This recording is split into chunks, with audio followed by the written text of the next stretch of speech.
కూడా ఇంత తక్కువ ఫ్యాకల్టీ ఉన్నప్పటికి కూడా యూనివర్సిటీలు రన్ అవుతున్నాయి, చేస్తున్నాము. ఒక కాంట్రాక్ట్ వ్యవస్థ కూడా ఉంది ఇందులో. చాలామంది ఒక దగ్గర 1100 మంది వాళ్ళకు కాంట్రాక్ట్ వ్యవస్థలో ఉండే వాళ్ళకు కూడా ఒక ఉద్యోగ భద్రత ఇస్తూ ఉంటే ఇంకా యూనివర్సిటీ ఇంకా బాగుపడతాయి.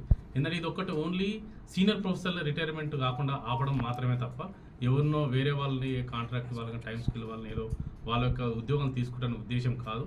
ఎందుకంటే ఇది యూజీసీ నామ్స్ ప్రకారము 65 సంవత్సరాలు, కానీ మన యొక్క స్టేట్ మాత్రమే 65. కొన్ని స్టేట్ల మధ్య మన భారతదేశంలో కొన్ని స్టేట్లలో ఇది 60 సంవత్సరాలు, మిగతా అన్నిట్లలో 63, 62, 65 ఉన్నాయి.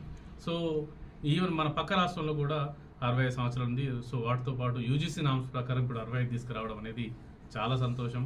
అండ్ ముఖ్యంగా నా మీడియా మిత్రులందరికీ మీరు ప్రతిసారి మీరు చేసిన కృషి, మేము ఎంత చేసినా మాకు ప్రొజెక్ట్ చేసింది మీదే ఎక్కువ రోజులు. ఎందుకంటే మేము ప్రతిసారి ఇక్కడ ఉన్న వాళ్ళు, సార్ ఈరోజు మీటింగ్ జరుగుతుంది, మీరు మాకు ఈ స్టేట్మెంట్ ఇవ్వండి,